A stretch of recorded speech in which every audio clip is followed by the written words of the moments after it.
Holland.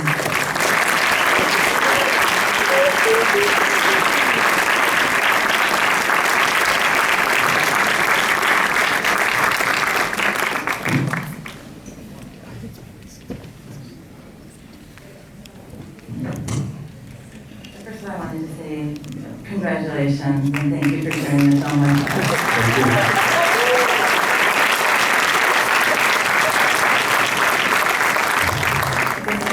At the beginning with Tarell, and you had said in the introduction that this is based on a play that you had written here in Chicago.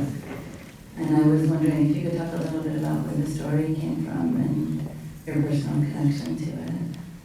Sure. So thanks so much for having us, and it's a joy to be back in Chicago as always. I think at the time, I know I was living on Marine and Ainsley in uptown near Andersonville, and I got a call at like 8 in the morning in July 2003. I just graduated from undergrad, and my sister put my mom on the phone, and she was gasping for air. And she said, I think this is Mom's last breath, so I just wanted you to be there. And so I listened for a little bit and talked to my sister. Oddly enough, we joked about something, I can't remember. We joked about how my brothers were being over emotional, as they always were. And then my mother passed away. And I just remember trying to, from that moment, figure out as best I could how I got to that point.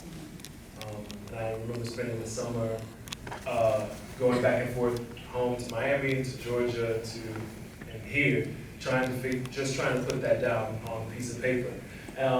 But again and again, the script was always something that was different from the other writing. It was not like The Brother Size, which I also wrote around the same time, or any of the other plays that I've written or since done. It kept coming to me in visuals. I kept trying to piece out portions of my life with my mother, who had suffered so long from crack addiction, my life as a man. I was like, what kind of man am I to be this far away from his mother who's passing away? Am I a man? What is the best understanding I have of manhood, and am I living in that? And then so I started to write about Blue, who the character Juan is based on, and that's how in Moonlight, Black Boys Look Blue happened. So those are its origins. The way it got to Barry, though, was sort of mired, I guess, in only the way Miami can be. I'd gone home to Miami, and the Borscht Corporation / Borscht Film Festival asked if I had anything for them to work on, and I gave them in Moonlight, Black Boys Look Blue.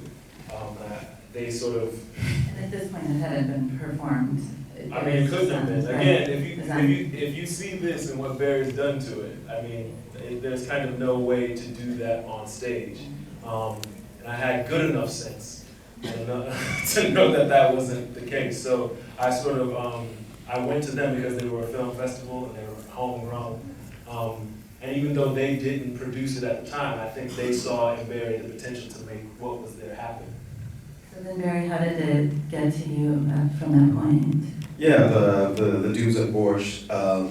I didn't know Tarell at that time, although we grew up blocks from one another, and both our moms went through the ordeal with addiction. To think about Naomie Harris in the film, the character Paula.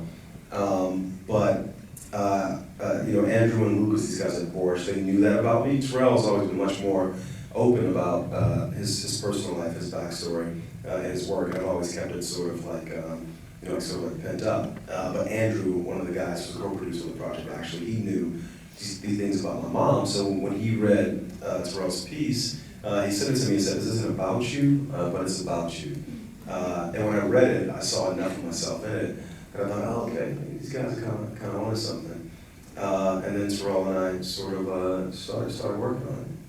And then, I mean, what I read is that the play, or what it came to you in was 2 acts, and that a 3rd act was added. Is that true? No, okay. Not quite. So the way I describe it, and you check me, T, I think it was like halfway between the stage and the screen. That's sort of the way I've always described it. And it was circular, so it didn't have this sort of it didn't have a chapter structure at all. It was sort of like one day in the life of little Sharon and Black.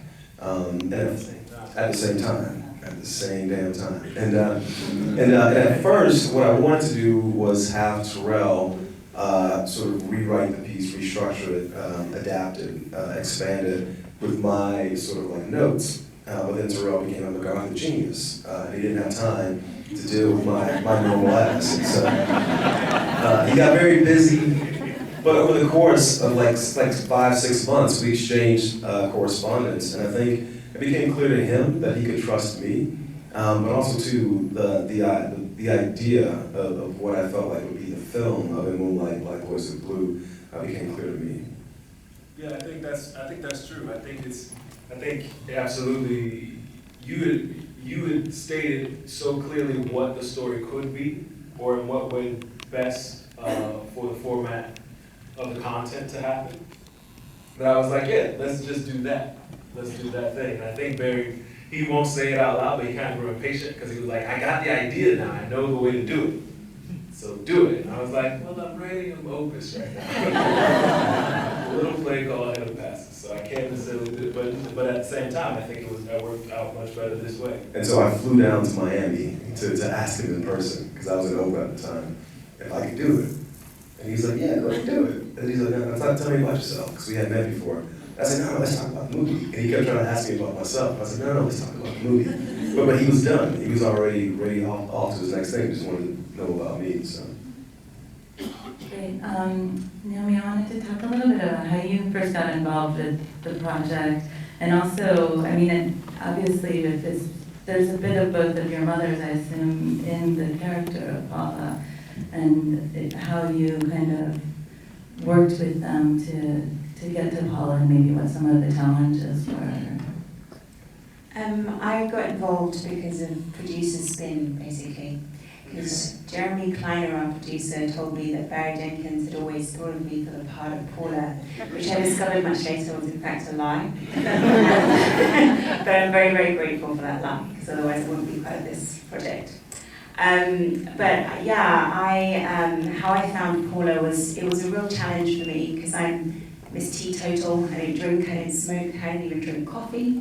So to go from me to her seemed like such a massive, massive jump, and it required a tremendous amount of research. And I spent a month using YouTube, actually. YouTube is an incredible mine of information. It has all sorts of incredible documentaries on crack addiction, Miami in the 1980s, and there were incredible interviews with crack addicts as well. So I just used that as my resource to kind of find out as much information as I possibly could about what it was like to have an addiction, and really to find my into understanding how I could connect emotionally with the part and really have compassion with her, because I think, for her rather, because I think that to play any character, the first thing is you have to have empathy for their choices and on some level kind of fall in love with them. And so that's what I was trying to do. And so I found out all the different pieces that I needed, and then I was able to create an arc and a narrative for her and use my imagination to kind of piece in the rest. And I had read, and we talked about this just before, but that you were only on set for 3 days. Yeah, it wasn't originally meant to be 3 days, but I'm British and I had visa issues. And so, yeah, ultimately we had to cram everything into 3 days, which seemed a little insane. And it wasn't shot in sequence, so it was jumping from older Paula, crack-addicted Paula, rehab Paula, and then back to younger Paula. So there were some insane days that we had. And I think you really connected the character and kind of bringing out the complexity of her, because there are all these sides of her, and you do portray her very empathetically. But I wanted to, so also kind of, one of the things I love about the characters is there's a complexity to all of them. I think you successfully stayed away from types or stereotypes, and kind of the way that the actors are able to bring that to life, I think, is really strong. And so, Andre, I wanted to move to you, and thinking about kind of that part 3 or chapter 3 as Kevin, and certainly Kevin is transformed throughout the film, and you come to him where he is a very different kind of representation of masculinity, and he's kind of come into himself or figuring out what his identity is. And is this something that drew you to the part, or how did you first get involved with it as well? Yeah, I mean, I've known Tarell for a really long time. We worked on a bunch of plays together, and so how are you all doing, first of all? And it's so cool to be here, man. Thank you all for coming. Seriously. So Tarell and I go back a long way. I've worked on a bunch of his plays. I basically have followed him around for the past 10 years. Anytime he's writing something, I'm like, bro, what you working on? Can I read it? And I've begged my way into every play. I think just about every play, right? Except maybe not. So I heard about Moonlight, and Moonlight Black was a long time ago. You let me read a little bit of it, and I thought it was amazing.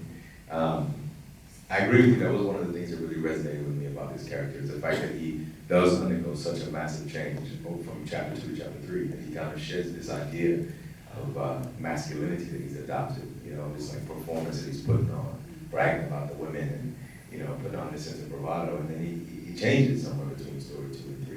And the fact that he's able to do that without, as far as we know, without a father in his life, or a father figure in his life, or a real sort of example of, people living an authentic, men living an authentic life around him, to me is a pretty remarkable thing. So that's something that really grabbed me, and I'm glad you caught that. Yeah, well, I think that part 3 to me, I mean, the chemistry or the connection that you have with Travante is so strong. I mean, there's moments where I felt like you're holding your breath there, and you can sense that the love or the connection between them. So could you talk a little bit about like working with him, and then also with Barry directing the two of you? Yeah. I mean, that's, one of the things I thought about with these two guys is, I'm from the South, right? And in the church back in the day, preachers would often say, the Lord looked past their fault and saw their need. And that's what I felt like with these guys, that they saw past all the other stuff,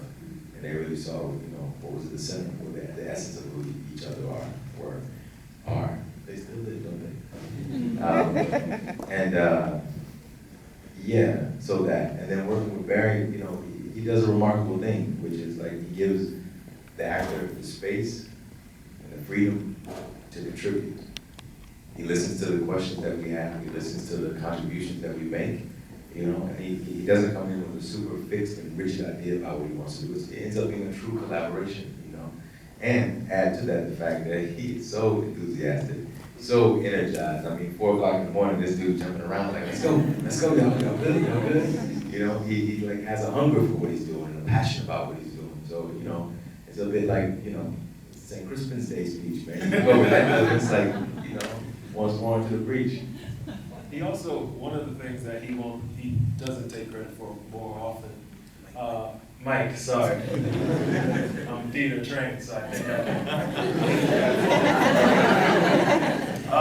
think one of the things he doesn't take credit for is in the structure. So the third act is in the original piece in a way, but what he does is he expands it so that all of the time before, you're kind of in this before time.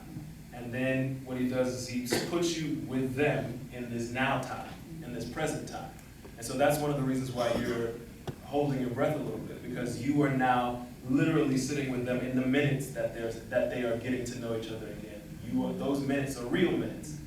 And I think it's powerful. I would not have thought of doing that, and I think it's one of the reasons why the characters stay with you so long, is because he gave them a present with you. And I'll take that.